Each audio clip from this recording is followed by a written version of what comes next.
नमस्ते दोस्तों, मानसून 2026 की आहट के साथ ही भारतीय समुद्रों में हलचल काफी तेज हो गई है। अरब सागर और बंगाल की खाड़ी, बे ऑफ बंगाल के ऊपर बदलते मौसमी मिजाज इस बात का साफ संकेत दे रहे हैं कि आने वाले दिनों में हमें एक बड़े चक्रवात साइक्लोनिक स्टॉर्म का सामना करना पड़ सकता है।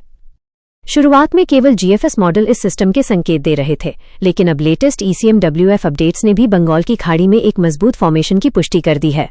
आज के इस वीडियो में हम डिटेल में चर्चा करेंगे कि इस सिस्टम का संभावित ट्रैक क्या होगा, इसकी तीव्रता, इंटेंसिटी कितनी हो सकती है और भारत के किन तटीय राज्यों पर इसका सबसे ज्यादा प्रभाव इम्पैक्ट देखने को मिलेगा। ECMWF मॉडल का विश्लेषण। सबसे पहले बात करते हैं ECMWF मॉडल की, जो वर्तमान में एक महत्वपूर्ण अनुमान प्रिडिक्शन दिखा रहा है। इस मॉडल के अनुसार 13 मई के आसपास श्रीलंका के तटीय इलाकों के पास एक साइक्लोनिक सर्कुलेशन डेवलप होगा। ये सिस्टम धीरे धीरे उत्तर की दिशा नॉर्थवर्ड डायरेक्शन में आगे बढ़ेगा और 14 मई तक एक स्पष्ट निम्न दबाव का क्षेत्र लो प्रेशर एरिया बन जाएगा। 15 मई के आसपास इस सिस्टम के और ज्यादा ऑर्गेनाइज्ड होने की संभावना है, जिससे ये डिप्रेशन का रूप ले सकता है।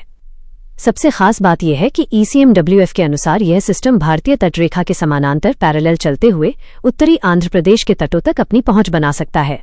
GFS मॉडल और सिस्टम की तीव्रता। दूसरी ओर GFS मॉडल इस वेदर सिस्टम को लेकर शुरू से ही काफी एग्रेसिव नजर आ रहा है। GFS के लेटेस्ट डेटा के मुताबिक ये सिस्टम 11 और 12 मई के आसपास ही दक्षिण मध्य बंगाल की खाड़ी में अपनी जड़ें जमा लेगा। ये मॉडल संकेत दे रहा है कि 13 मई तक ये डिप्रेशन में तब्दील होकर उत्तर पश्चिम दिशा में तेजी से आगे बढ़ेगा। GFS की चिंताजनक बात इसकी इंटेंसिटी है, जिसके अनुसार यह एक सीवियर साइक्लोनिक स्टॉर्म की ताकत हासिल कर सकता है।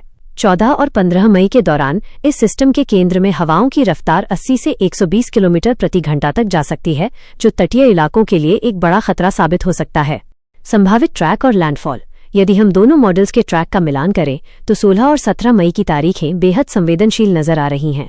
ये सिस्टम लगातार उड़ीसा और पश्चिम बंगाल की ओर बढ़ता हुआ दिखाई दे रहा है। विशेष रूप से पश्चिम बंगाल के नॉर्थ 24 परगना और उड़ीसा के बालासोर व भद्रक जैसे जिलों में इसका सीधा असर पड़ सकता है। चूंकि इन इलाकों ने पहले भी कई विनाशकारी तूफानों का सामना किया है, इसलिए स्थानीय लोगों के बीच डर का माहौल होना स्वाभाविक है। हालांकि ये ध्यान रखना जरूरी है कि अभी ये केवल एक पूर्वानुमान फोरकास्ट है। अंत में मैं यही कहूंगा कि अभी आपको घबराने या पैनिक करने की बिल्कुल आवश्यकता नहीं है।